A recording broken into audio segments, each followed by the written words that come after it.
I'm Jeremy Hickerson, and this is All of Life.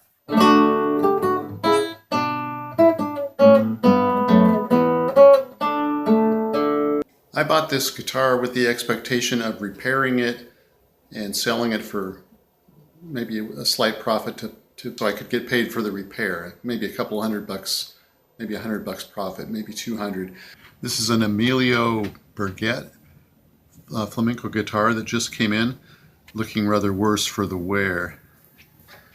It's been taped up, and the reason why is a number of cracks on the top. You can see the bridge has pulled up right here. Only due to this one crack, though. It's solidly down everywhere else. So we've got about 1.5 inches that's pulled up. It does make a sound. It resonates pretty nicely. Solid spruce top, appears to be cypress back and sides. When I rub it inside, I can kind of smell the spicy smell of the cypress there. Looks like the fingerboard may be some other wood that's not really black. You can see the finish coming off a little bit there. It's a nice hard wood. It looks pretty good. Headstock looks nice. Overall, I think this is going to be decent when it's fixed up. You can see the tap plates, I think, on the top there. This is 2003 is the year on the inside. Let's see if we can get a shot of that.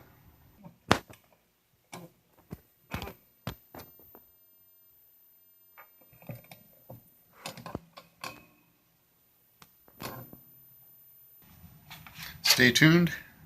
Let's see how it comes out.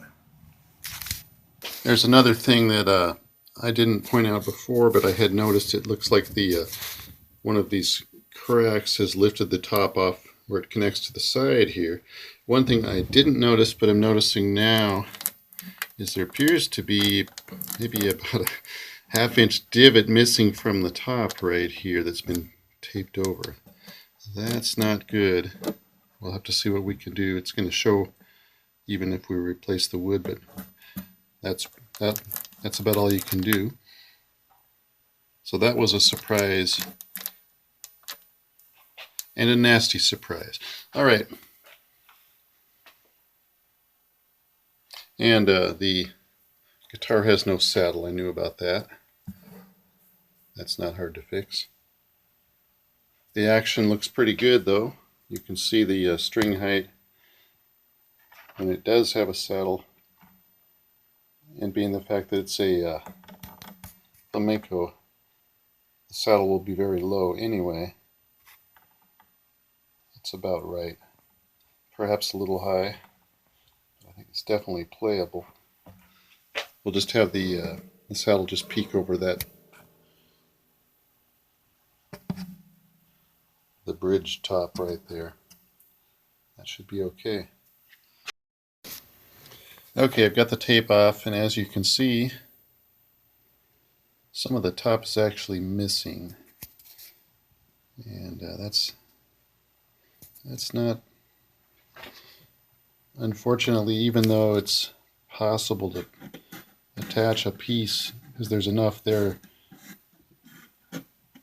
right here that it's not broken straight across. It's actually got a little bit of a slanting down to this piece, so that does give you something to attach to. It's possible to repair this, but it's going to show pretty bad. The fact that the original finish is missing from this part is, it's going to be very obvious. Okay, I have only myself to blame for this. I just took some pictures of the missing part of the top there, and went back up to, in order to document it, and went back up to get some money back from the person I bought this from, and it was actually mentioned in the write-up on it. So there's nothing. They did disclose it, not very clearly. Well, something this size should have been described a little bit better, but I could have asked the question. It was under the tape, of course, so I couldn't see it. And I think the description was something like, there's a piece near the edge of the top that is missing and needs replaced. And so, you know, they're clear. They said what was there. When I was reading through, I never pictured anything like this. So that's my own problem for not checking. We'll see what we can do. Just let me add that my reaction there was pretty dejected, and I didn't show that as much as what I was really feeling there. But let's put it this way. If anybody had seen what that really looked like, they'd be lucky to sell that thing for $100, not the $300 I paid for it. And so, while it was technically disclosed, it was not right. That's about all I can say. And again, I could have asked the question, I should have, and next time I'll be much more careful, of course. All the same, that doesn't make it right. Okay, it's a day later and things are looking a little better. I've got all the tape off. I have a couple pieces of wood fitted, and these ones are glued in. I've got some others that I'm about ready to glue. I'm warming up the hide glue, which, let's see if I can see it here. Yeah. So it's in this little thing here. It's kind of a gelatinous thing. As it warms up, it gets liquid. Keep it in the fridge. This is heated to between 140 and 160 degrees Fahrenheit, and like a water bath, in a secondary water bath. It takes maybe 5 or so minutes for it to become liquid. Then I'll brush some on and glue in these pieces that I've fitted. You can see they'll be clamped down and fit a little better. I have to finesse the edge of this one after it's good and solid. It's not quite flush. This one's a little bit better when it's pressed down, but I'll have to work with it some too.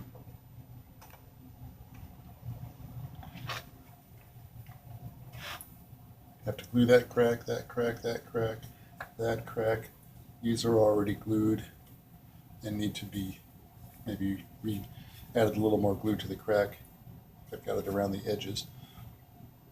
All of these will need to be cleated underneath after they're dry, and then of course work on the color and the finish. But I think it's gonna be solid anyway. Oh, I have a little piece to fill in that gap there. A little small little divot there. I saved out a piece that came off. All right. Anyway, things are looking better. Oh, just a little note. If you ever have this happen where something breaks like this, it's so much easier if you save the pieces. Nothing fits as good as the actual piece itself that came out of that, you know, that has that exact shape of the underside. I had to carve that out on the back of these pieces of wood as best I could. And the hide glue, the nice thing about it is over a period of a couple weeks, it shrinks up and pulls the joint in. It dries to a nice hard crystalline surface and joint that it's very good acoustically because it's so rigid. You can get a better look at this. Let's see if I put some light on. Maybe that helps. I don't know. I think it's better with the contrast. You can see the little brace there. That's the X, or the back brace. It's kind of like a V. There's one here and there's one here. You can see that. And it's a little bit loose. Before I glue the piece on, I'm going to glue this to that and hold it. Let the hide glue set up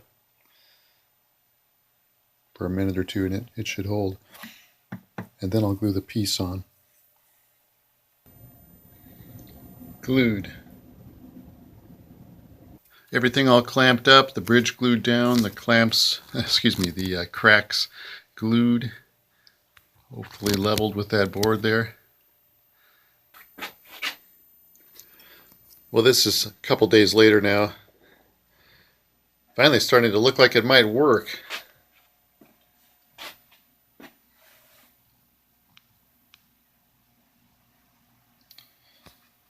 And when I tap it, it's a little bit wet from some of the recent gluing and stuff, but it's getting a lot more lively sounding too. Let's see. These things are much more solid now.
After working on this guitar all last week and over the weekend, and then finally this Monday, maybe Tuesday, getting the color fairly close on the bad patch that I replaced, the missing part of the top near the back of the lower bout there. It's now Friday, and I've been adding a clear finish on top of that and sanding back. And the finished product is probably better than I expected, but certainly not invisible. Nothing that I could sell to even get my money back. So this is pretty close to the finished product, the finished repair. And this might be the best angle for the color match. I'll get closer and you can see the defects. I haven't finished adding clear varnish and sanding back and leveling, but it's, as you can see, the detail there. Reflection might make it a little bit worse. As I change the angle, you can see the problem with having a tinted finish. Pretty hard to execute without a sprayer here. And from different angles, it looks like there's too much tint.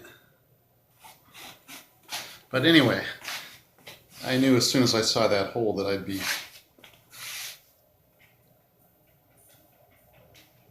hard pressed to get it invisible. But all in all, it's a good solid job, considering where it started.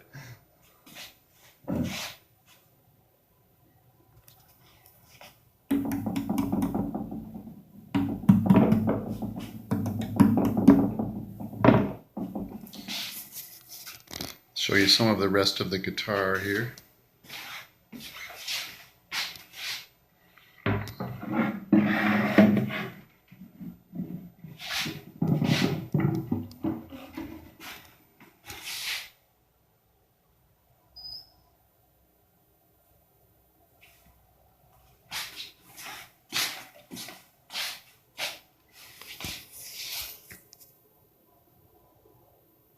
Even if the repair had been invisible, I wouldn't have been able to get my money back, I'm pretty sure, because the nature of the damage was such that it would raise a question in people's minds as to, whether this was a solid guitar, and just the idea of it. I think it's so much of this is about impressions, is about emotions. When you really consider why people buy a musical instrument, part of it is for the sound, part of it is to play, and part of it is for the picture in their minds. I admit this. And so I know at this point that this is a money loser if I sell it. But somewhere through the process of the repair, it began to dawn on me that I didn't necessarily have to sell it. I do have an interest in flamenco guitar. Everything I noticed about this instrument when I started to unpack it is still true. The good smell from the cypress wood inside, the resonant tone from the strings, even though they were lower tension for shipping, and the top was badly compromised, as I found out when I opened it up. I still had the feeling that this would be a good sounding guitar. The action was okay. I could tell by the neck angle. All that turned out to be true. I need to lower the saddle a little bit. It's a little bit higher than it should be for a flamenco, but it's very playable right now. And so I have decided, and I even decided this while I was making the repair, that I would keep this guitar. In other words, I haven't lost any money because I haven't sold it again.